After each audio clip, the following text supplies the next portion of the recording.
Bom dia, estamos começando mais uma Manhã com Cristo. Hoje, terça-feira, dia 15/12, nós estaremos falando sobre a mensagem Boas Obras, que foi publicada no Reformador, junho de 1957, página 138. Essa mensagem ela diz o seguinte: brilhe vossa luz, disse-nos o Mestre, e muitas vezes julgamos-nos unicamente no dever de buscar as alturas mentais. E suspiramos inquietos pela dominação do cérebro. Contudo, o Cristo foi claro e simples no ensinamento. Brilhe a vossa luz diante dos homens, para que vejam as vossas boas obras e glorifiquem ao vosso Pai que está nos céus. Não apenas pela cultura intelectual, não somente pela frase correta, nem só pelo verbo flamejante, não apenas pela interpretação eficiente das leis divinas, não somente pela prece labial apurada e comovedora, nem só pelas palavras e pelos votos brilhantes.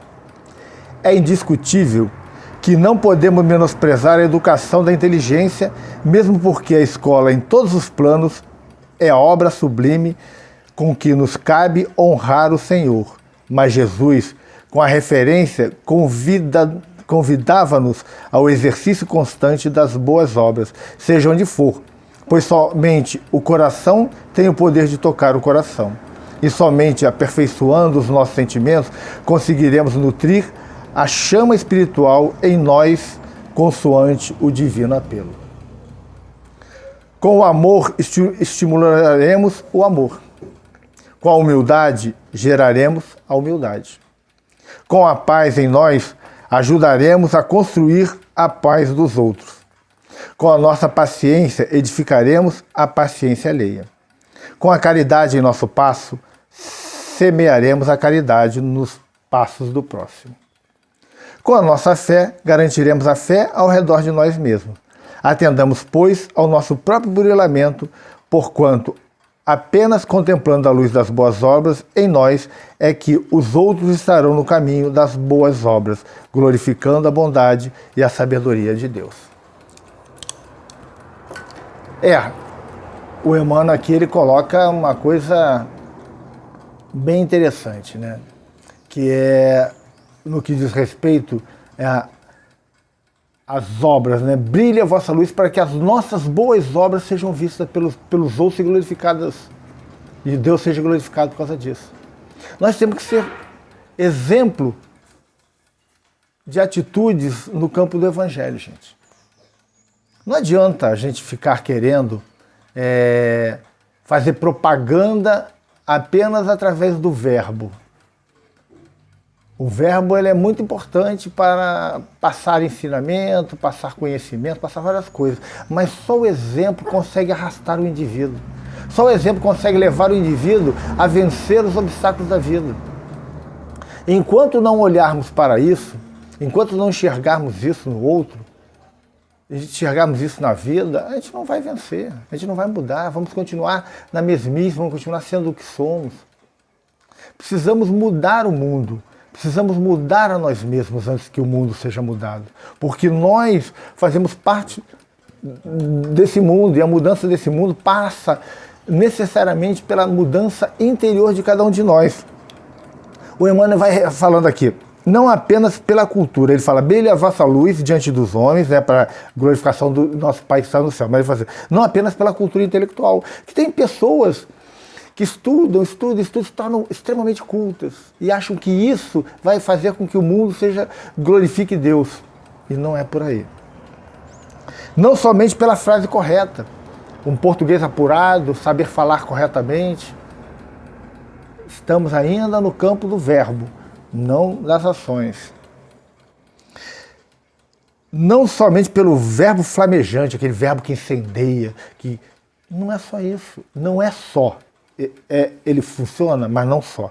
Não apenas pela interpretação eficiente das leis divinas. O que adianta eu interpretar todas as leis divinas na hora de um estudo, por exemplo, eu saber o Evangelho de pé, de ponta cabeça, saber todas as perguntas do Livro dos Espíritos, A pessoa fala uma coisa, eu digo qual é a pergunta. Eu saber até interpretar, mas não saber agir de acordo com essas leis. Com tudo que eu estou gravando. Não somente pela prece labial apurada como ouvedora. Tem gente que faz preces lindas, mas não tem sentimento. Que é uma prece que ela não se transforma em ações.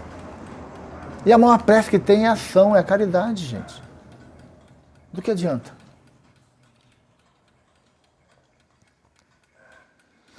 É indiscutível que não podemos menosprezar a educação da inteligência, mesmo porque a escola, em todos os planos, é a obra sublime com que nos cabe honrar o Senhor. Mas Jesus, com as referências, convida ao exercício constante das boas obras, seja onde for, pois somente o coração tem o poder de tocar o coração. Isso aqui é fabuloso.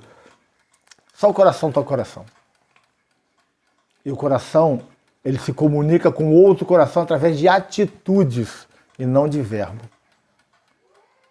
Através das ações, da materialização do sentimento amor em atitude. E a gente precisa fazer isso para ontem. Para ontem. A hora está passando, gente. Aqui, ó. Não falta relógio para marcar a hora. O tempo de Deus é um tempo diferente do nosso tempo. A gente tem que olhar a vida pelo tempo de Deus. O que nos resta de tempo nessa encarnação para realizarmos a transformação necessária à edificação das nossas vidas? Quando isso vai ocorrer? Precisa acontecer a partir de agora. Não de ontem, porque ontem já perdemos, mas de agora. As atitudes precisam mudar no pensamento. E depois do pensamento, elas vão para a parte da ação. E a partir da ação, nós modificamos todo um histórico de nossas vidas. Se você se ouviu até aqui a nossa explanaçãozinha aqui, os nossos comentários, se gostou, deixe seu like, se inscreva no canal, compartilhe nos seus grupos de WhatsApp, compartilhe no Face, no Instagram, no Twitter, vamos divulgar a palavra do Cristo, gente. Vamos criar uma corrente cada vez mais positiva em torno da mensagem de Jesus, para que as pessoas se encontrem motivadas a mudar as suas vidas. Não só através dos nossos atos aqui falados, mas vamos também edificar tudo isso através de ações, fazendo bem. A pandemia tem impedido muitas das nossas atividades. Quem me conhece sabe que eu há muitos e muitos anos trabalho dentro de instituições espíritas, trabalho com população de rua, já fiz trabalho em todos os campos que me foram possíveis. Infelizmente hoje a pandemia ela limitou um pouco as nossas atitudes, mas então o que nós fazemos? Vamos levar a palavra para que as pessoas continuem motivadas, não caiam em depressão, não caiam em angústia, não caiam em ansiedade e consigam passar por tudo isso com mais fortalecimento. Até amanhã, se Deus quiser, que Jesus nos abençoe e que tenhamos um bom dia hoje.